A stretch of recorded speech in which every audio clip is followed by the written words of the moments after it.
I'm just a boy from Kansas out to save the world from chronic disease. And I truly mean that. Nobody is in control of your health but you. I can't heal you. Your doctor can't heal you. You have to heal you. And it's all about having the education and empowerment to know what you need to be changing within yourself, within your life, to set your soul free and accomplish that best life that we all like to talk about. And I truly believe that the greatest medicine of all is to teach people how not to need it. I'm Brendan Vermeyer, the original Holistic Savage. Welcome to the Holistic Savage Podcast.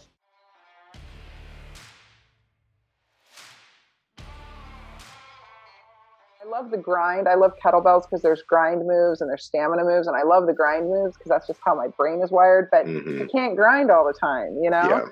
Yeah. And I wish that I had been taught that the flow state was actually the ideal state. Instead of me like self-sabotaging with wrenches. Like, well, this couldn't be this great. Something terrible must be around the next corner.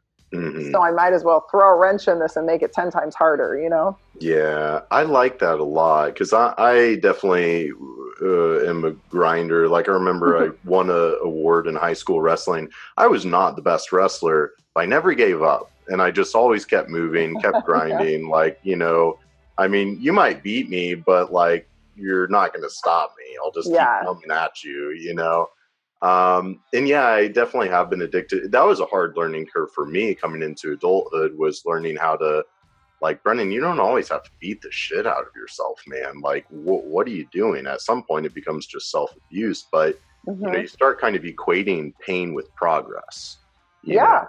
You really do. You start making that network of the more I grind and the harder I work, generally there is a lot of progress that gets made, but like you said, it's that hormetic mechanism of, well, you apply that stimuli that does push us beyond that comfort zone. We don't grow within our comfort zone. We only grow when we step into that uncomfortable zone.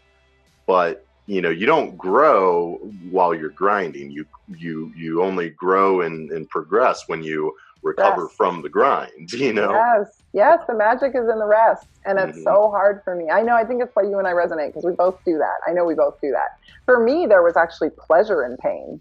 I used to pierce my own ears. I love getting tattooed. Like, I would get hurt in gymnastics and I'd get up with like something dislocated and I'd be like, I'm fine. It's great. Like, I almost loved it. And that's all kinds of, that's a whole other story. Probably pathologic, but it's fine. I get it. I'm learning. I had to get to 45. I'm actually glad I didn't get to 45 and die. I'm glad I started figuring the things out. So I hopefully got some good years in me. But you know, the magic is in the rest. But then, you know, the complacency is also like the killer of everything. So you're like, how long do I rest? How much, you know? I think the goal, though, and I'll tell you my secret, is I go on vacation and it takes me a good 5 days. It used to take me a good 3 to 5 days to even come off the mountain and get into the vacation. And usually my adrenals would have to crash in that process. And then I could enjoy the vacation. And now I'm finding, so what I did is I started taking, and you seem to do a good job of this on your travels. I see that you're at the beach and you're taking the time to go hiking and you're taking these moments when you can, at least. But I can actually drop into a vacation readily quickly now, readily fast. And I just have to do it more often. I'm really bad about, I came from a family where like no one took a vacation since like 1986. Literally, my mom has not had a vacation since 1986. Like, as a badge of honor. And I'm like, no, I'm going to go to Hawaii as often as possible and just learn to like get off the plane, have a day, and then be on vacation mode.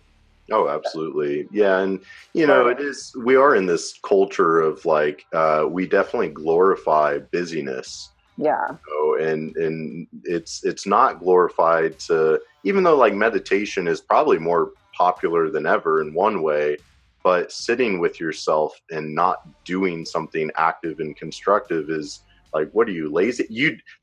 I feel like, I mean, I got like 3 jobs myself basically, but I feel like if you only have one job, like, what's wrong with you, lazy piece of shit? Like, it's like, what have we become? It's really remarkable. And so with bravery and resilience being, I think we've made that pretty clear that those are some fundamental life skills.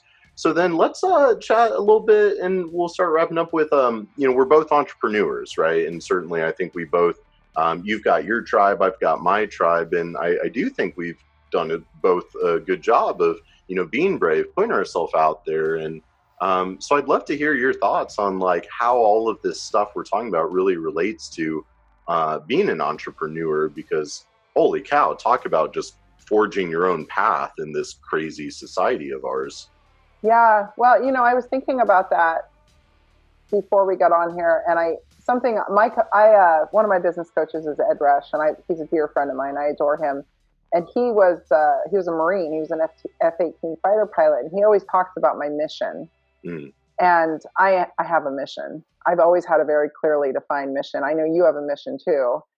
I think that's what differentiates us from the entire pack. Yeah. Jolene Brighton is on a mission. Yeah. She has a very clear defined mission. Yeah. Carrie Jones is on a mission, and I'm mentioning people I know directly that are like friends as well as people that we know in the online space. But Karan Krishnan's on a mission. Totally. And so when you're on a mission, it's pretty, and you have grit and tenacity, and you have been knocked around a lot, whether someone else knocked you around or you put yourself in the wrestling ring and got knocked around or whatever, whatever we did to get here.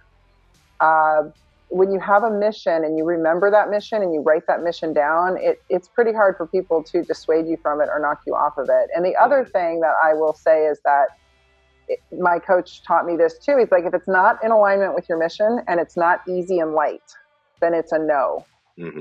So maybe that's something helpful for you as well and your listeners. It's just, if it's not, because there's a lot of cool stuff, cool shit begets more cool shit. So it's really hard to start. I mean, I've been where you are, where it's like everything is coming out. It's still, I get a ton of, almost every day there's an email like, you want to do this? You want to do this? And I want to say yes to everything, and I can't because I physically cannot do it. I cannot. And I've also come to terms with that. I'm 45. I'm not your age. I can't do as much as you're doing.